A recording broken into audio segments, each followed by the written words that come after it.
Hello everyone, स्वागत है आपका आपके अपने चैनल VRV एजुकेशन में। दोस्तों, आज हम पढ़ने वाले हैं अपनी रीजनिंग। ठीक है, हम आज से रीजनिंग शुरू कर रहे हैं और धीरे धीरे करके इसके छोटे छोटे चैप्टर आपको मैं करवाने का प्रयास करूंगी, क्योंकि जो हमारे रेलवे के एग्ज़ाम हैं वो बहुत निकट आ चुके हैं। ठीक है, हमारा NTPC और जैसे कि ग्रुप डी हो जाता है हमारा। ठीक है, जो ग्रुप डी हो जाता है, ये सारे के सारे जो हमारे एग्ज़ाम है रेलवे के सभी एग्ज़ामों के लिए बहुत प्रॉफिटेबल है ये क्लास। इसमें साइंस भी बहुत अच्छे से पढ़ाई जा रही है और रीजनिंग भी। मैं कुछ दिन में मैथ भी शुरू करूँगी। ठीक है दोस्तों, आज पहला सीरीज है हमारा, क्योंकि सीरीज से 1-2 क्वेश्चन बनते ही हैं। ठीक है, इसलिए मैंने सबसे पहले सीरीज शुरू किया है।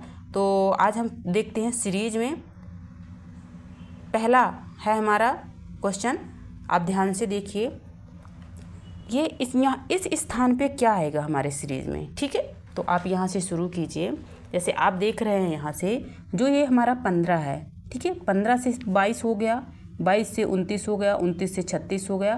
तो अब यहाँ पे ये क्या हो जाएगा इस स्थान पे।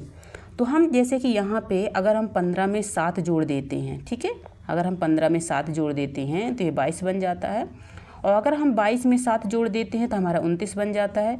अगर हम 29 में 7 जोड़ देते हैं तो हमारा 36 बन जाता है। और 36 में हम 7 जोड़ेंगे तो हमारा क्या बनेगा, 36 + 7 हमारा क्या हो जाएगा, 43। ठीक है, तो यहाँ पे 43 हो जाएगा इसका सही आंसर, ऑप्शन नंबर ए। ठीक है, आपको यहाँ ध्यान नहीं देना है दोस्तों। ठीक है, आपको ये उत्तर में बिल्कुल भी ध्यान नहीं देना है, क्योंकि ये PDF मैंने नहीं बनाई है। तो मुझे लगता है कि इन्होंने शायद गलत आंसर डाले हुए हैं इसमें। ठीक है, तो आप इसमें ध्यान बिल्कुल भी नहीं देखना है, मैं जो बता रही हूँ। ठीक है, आपको उसमें ध्यान देना है। क्वेश्चन नंबर दूसरा है हमारा, जैसे ये 15 हो गया, 30 हो गया, 45 हो गया, 60 हो गया। तो अब यहाँ पे क्या आएगा। ठीक है, तो आपको ये देखना है यहाँ पे कितने का है अंतर, 15 का अंतर है। यहाँ पे देख रहे हैं 15 का अंतर है, यहाँ पे भी देख रहे हैं 15 का अंतर है, और यहाँ भी 15 का अंतर होना चाहिए। ठीक है, तो हम जैसे कि इसमें इस 15 में 15 जोड़ते जा रहे हैं तो ये 30 हो गया। इसमें 15 हमने जोड़ा तो 45 हो गया, 45 में 15 जोड़ा 60 हो गया, और 60 में 15 जोड़ेंगे तो क्या आएगा, तो जैसे 60 हो है हमारा और हम 15 जोड़ रहे हैं तो हमारा 75 आएगा यहाँ पे। ठीक है, तो इसके स्थान पे जो ये खाली स्थान पड़ा हुआ है, इसके स्थान पे हमारा आ जाएगा 75। और जब हम 75 में 15 अगर जोड़ देते तो हमारा 90 आ जाता है। ठीक है, तो हमारा ये वाली ट्रिक बिल्कुल सही फिट हो रही है। इसका सही आंसर हो जाएगा हमारा ऑप्शन नंबर C, 75। ठीक है दोस्तों, मैंने पहले ही बोला है कि आपको इसमें ध्यान नहीं देना है उत्तर में, जो मैं बता रही हूँ आपको उसमें ध्यान देना है। अब क्वेश्चन नंबर 3 देख लेते हैं हम। तीसरा हमारा क्या है, मैं दोबारा पुनः बता देती हूँ आपको एक बार। जैसे कि ये 4 हो जाता है, 2 हो जाता है, 5, 4, 7, 6, 10, 8, 14। ठीक है, तो सबसे पहले हम देखते हैं कि हमारा 4, 2 + 2 4 हो गया, 4 + 2 6 हो गया, 6 + 2 8 हो गया। ठीक है, ये हमारा हो गया। अब यहाँ पे क्या आएगा, और जो हमारा ये वाली सीरीज ऊपर की चल रही है तो ये ऐसे चल रही है, देखिए। ठीक है, हमने यहाँ पे क्या जोड़ा, +1 जोड़ा, यहाँ पे हमने +2 जोड़ा, यहाँ पे हमने +3 जोड़ा, और यहाँ पे हमने +4 जोड़ा, तो 14 हो गया। ठीक है, अब जैसे कि हम यहाँ पे +2 हम जोड़ेंगे, 2 जोड़ा 8 हो गया हमारा। अब 8 में हम 2 जोड़ेंगे तो क्या आ जाएगा हमारा आंसर, 10। ठीक है, तो इसका सही आंसर हो जाता है ऑप्शन नंबर D।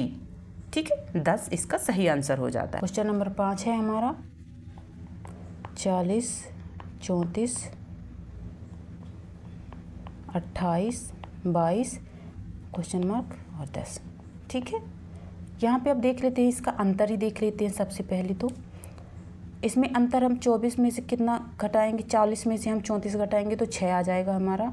ठीक है, और 34 में से हम अगर 28 घटाते हैं तो कितना आ जाता है, ये भी 6 आ जाता है, ये भी 6 आ जाता है। और 22 में से हम ऐसा क्या घटाएं कि 6 आ जाए, ठीक है। तो यहाँ पे हम अगर 16 घटाते हैं तो हमारा 6 आ जाता है, ठीक है। जैसे कि जो 22 में से अगर हम 16 घटाएंगे तो क्या आएगा, हमारा 6 आ जाता है। तो यहाँ पे हमारा आ जाता है 16, ठीक है। इसका सही आंसर हो जाता है ऑप्शन नंबर डी 16। इसका सही आंसर ऑप्शन नंबर डी 16 यहाँ पे सही आंसर हो जाता है। दोस्तों हमारे 4 ही क्वेश्चन थे, तो आप इसको पहले पढ़िए। आपको कैसी लगती है ये क्लास? अगर आपको पसंद आए तो लाइक कर दीजिए, सब्सक्राइब कर लीजिएगा, ठीक है। और आप कमेंट करके ज़रूर बताइएगा कि मैं और आगे के इसकी क्लासेस बनाऊं या नहीं, अपने इस रीजनिंग की क्लास को कंटिन्यू रखें या नहीं, ठीक है। आपके हिसाब से ही होगा दोस्तों, तो आप कमेंट करके बता दीजिएगा। हम करते हैं यहीं पे अपनी क्लास को समाप्त करेंगे। आज हम एक डेमो टाइप का बनाया है वीडियो, ज़्यादा लंबा वीडियो नहीं बनाया है, ठीक है। तो 5 से 7 मिनट का वीडियो, आप इसको देख लीजिए। अगर आपको समझ में आता है तो हम आगे के ऐसे ही एक एक चैप्टर वाइज एक एक टॉपिक लेकर के हम अपनी रीजनिंग को समाप्त करेंगे, ठीक है। और हम रीजनिंग हम ट्रिक से पढ़ेंगे, ठीक है। आपको रटने की ज़रूरत नहीं है। तो दोस्तों आप सभी लोगों का यहाँ तक बने रहने के लिए बहुत बहुत धन्यवाद एंड बाय।